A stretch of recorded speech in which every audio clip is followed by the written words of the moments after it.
You How only you get doing? one UFC debut, and that probably went as good as you expected. Absolutely. I got touched up. That's a part of the game, but it was a beautiful struggle in there tonight.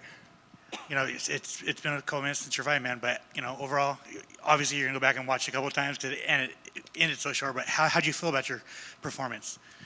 I felt like I was forcing stuff a little bit on, and I could have relaxed a little bit more early. But as soon as I got touched, I gave him a right hand, and I think at the same time he was landing a jab. It kind of put me in a sense to where you need to relax, because if I do want to explode and lose all my energy, then it's going to turn into a wrestling match, and I don't want to just lay on top of him. I want to get out of here, put some hands on him, explode on him with these kicks. Use my hands, just the whole arsenal. What was the game plan coming into it? Because it was on short notice, obviously. So was there any game planning, or was it just kind of like going there and? So this basically kind of went according to plan. The game plan for me was to throw straight. My right hand was going to put him out, right? The right hand touched him and shocked him, and I noticed that he wasn't out. But I noticed he wasn't responding the same way earlier in the fight that the good right hand landed. So I followed up with a hook, and it was all she wrote. Was there any hesitation taking this fight because you only get one UFC debut, because it was short notice, or did you did your wrestling brain come kick in, like you wrestle so much all the time, so you're always ready?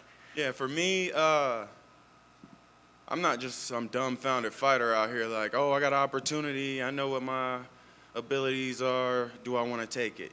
For me, it's how is life right now? What am I dealing with any craziness? And outside of that, if those boxes are checked, then it's like, do I got more than a week to get in shape? If I got 7 days or so to get in shape, I'm not just, even if I'm sitting on a couch, I'm not just sitting there. I wrestle my son all day. I got a daughter that I'm having to bend over and hit high crotches with. So it's not like I'm a couch potato ever. So just give me a 1 week and anybody can get it. When you finished him, you jump back and land on your back again. Was that a callback to your viral Fury celebration, or is it? Actually, I was thinking about my contender fight whenever they were pulling me off and I didn't knock him out, or I didn't get a walk-off knockout or something. I just didn't want it to be finished, So when he was pulling me off, I was like, just jump back, and just kind of fell back because I like rolling around, little gymnastic guy. When you were on the regional scene, you were asking, you want to fight, you want to be active.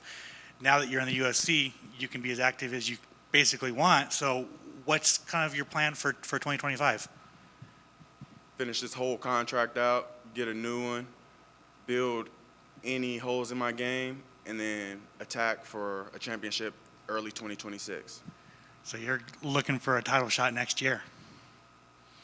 Halfway through the year, anything can change with me, If you know me, you get me 6 months on a road just hard working with something, I can be ready. So halfway through the year, renegotiate that contract before it's up. I'll take out Belal right now. I believe it. You did mention Belal. He said knock knock.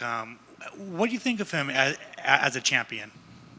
I respect him. I see myself in him because, everybody want the flashy knockouts. Everybody. I don't think he's gotten a knockout in his career at all, and just people not wanting to be around you just because of who you are and stuff. And then people really start finding out who you are. You want them to keep that same energy. He's just a real-ass dude, and kudos to him for becoming a champ. When would you like to return? January 18th. So you'll fight next week if Realistically, I want to spend a month or two with my daughter, but anything can happen. Call me, we can negotiate. January 18th, money right, I'll be right back. When's Kyle Crutchmer going to get in the UFC? Whenever they stop playing and come watch us, pull up to Fortis, come watch us train, Dude, we're the best gym in the world for a reason. And this shit ain't just, these dots aren't connected on their own. There's something going on in there, and that's one of my main partners. I'm throwing it out there. He whooped my ass more so than I whoop his. He a big guy outside when we ain't down to weight, you know. That's my skill coach pretty much, you know, outside of Fortis. You know, that's my brother. You know, we got Jeff Neal in there, you know. All these dudes are dogs and can be just like me, you know. So don't look past any of the welterweights, nor, you know, my dude Nick Piccinini. We on the come up, Cowboy Nation. Let's ride. And finally, for me, big win in your UFC debut. How do you celebrate this? And I guess, you know, some fighters wait until you get that first win to like say that you're a UFC fighter. Did you believe that? And then how do you celebrate that? Come again? I didn't quite get that. Some fighters believe that you have to get your first win in order to be like call yourself a UFC fighter, right? Yeah. Were you that belief? No, I don't really look into that. I believe I'm better than all these dudes, just raw. I'm a raw athlete. I'm raw as fuck at anything I want to do. Give me 6 months at doing something specific or working on it, and I'm world class at it. You know, play me in basketball. Any of y'all want to hoop? So. How do you celebrate this win? With my family. I go home, hug my kids. My birthday, I'm turning 29 on the 17th.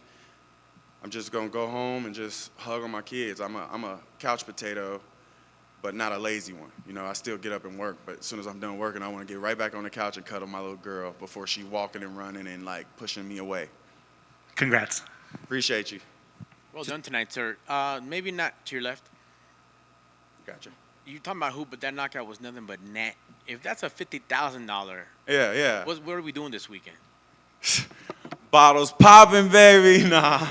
I'm pretty much generic, you know, southern as fuck. You know, I'm gonna go home and just act like I ain't got nothing. That's going in the bank account. I'm homeschooling my kids, you know, bills are racking up, and I'm just gonna stay smart financially and until I'm pulling up like Dana White is in a fucking Ferrari or whatever he's driving, you know.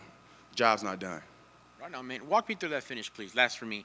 Right hand, left hook, picture perfect. Like right in the pocket, doesn't get any prettier than that. How did you see that opening? I saw it because training a lot, I like to leap in for that hook. I got a nice left hand. I'm a sniper, kind of. But, you know, you can't lead with that. You know, in my wrestling, I couldn't fake that and lead straight from that, so I had to mix it up. No better throwing straights, leading out into the hook. So as soon as that right hand landed, I just knew. Before I was even releasing the hook, I knew this touch him, he going out. And when it happened, I didn't even want to follow up with the hammer fist, but then the beast took over. Gave him 2 hammers and then flipped out. That's all she wrote. Yes, sir. Congrats on the win. Well done. Appreciate you. You were talking about the gym, about Ford. It's just a quick one about there, kind of a fun one. So who would you say is the hardest hitting, and who's the guy that you don't like to get on the mat with, that you know that you're just going to have to work extra hard? Who are some of the names? Truthfully, all of them. Yep. Ramiz, Jeff, Kyle, who else in there? Max, Guy, all of them. If I don't want to wrestle one day, I'm avoiding Kyle. I don't want to strike one day, I'm avoiding Jeff. I don't want to get choked out, I'm avoiding Ramiz, you know. If I want to even play and match chess, I'm going with Max, you know. It's just, what's not sore that you can put more fight in towards this morning? And the last one, you mentioned you didn't want to do the wrestling out there. You wanted to keep it in your hands. Now, your wrestling has obviously been a great base for you that allows you to work on your other skills. But is there any danger in focusing and not working on the wrestling, that you think at some point it might get less as one of your strongest skills, or is it so good that you don't have to worry about your wrestling? And how do you keep that balance between working towards your striking and new things, but keep your wrestling at the top of the game? It's raw, baby. It's raw. It's natural. You know, it'll never go. For me, if I need to activate my wrestling or I feel like something ain't going right, I just start doing backflips, you know, explosions, all kind of stuff just to get my body in shape, you know, gymnastic type shit. When I know I can do 25 to 30 backflips in a row and then enter in a scramble with Kyle Crutchmer and whoever gets the takedown gets $50 that day, I know I'm ready. And give me 2 or 3 days of doing that. We some crazy boys from Oklahoma State. We got some secrets, you know. Won't say too much. Did you do gymnastics growing up? No, my daddy put me on top of a trash can and told me to do a flip, and I did it. Got good at it. Yeah. How many times till you got your first successful backflip? The first time he put me up there, he said, "Throw your fucking head back or I'm gonna smack you." And he did it, you know. Grew up with the tough love, you know, but rightfully so. Well, look what it's done. Absolutely. Congrats on the victory. Appreciate you. Jacobe, congrats on the victory. Obviously, your emotions were showing as you were walking out of the cage. Just kind of walk me through what was going on through your head during that time.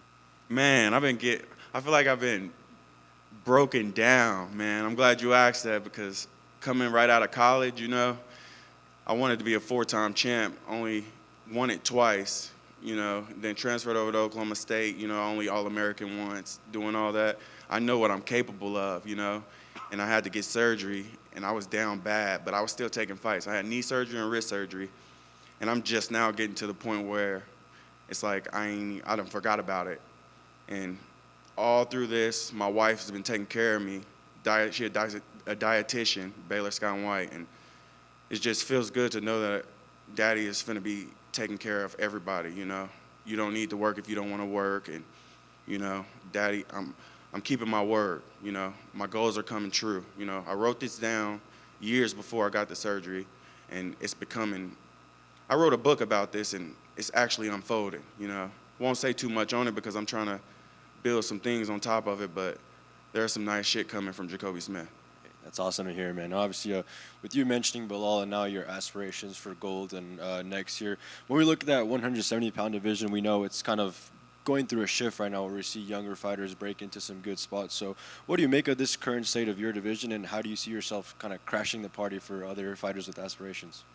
Just whenever I receive a call, whoever on that card, whatever God waving his hand to make happen, I feel like it's gonna, if I'm in that, I feel like it's gonna be picture perfect for me. You got all these young guys like Price, whatever his name is, you know, they're good striking and all this and all these other guys, but I'm just not really too caught up on anything that's in the division right now. You know, the evolution is a real thing. You got kids that's coming up, them the ones I'm really worried about, you know, and until somebody show me something, ain't nobody really showed me nothing. I ain't scared of nobody, I'm ready for whatever, and give me the right amount of time, sign a line with anybody. Awesome. I'm sure you just raised some eyebrows by doing what you just did to an experienced opponent like Preston Parsons. So what message do you think you did send out after doing what you just did? Oh, shit. Oh, shit.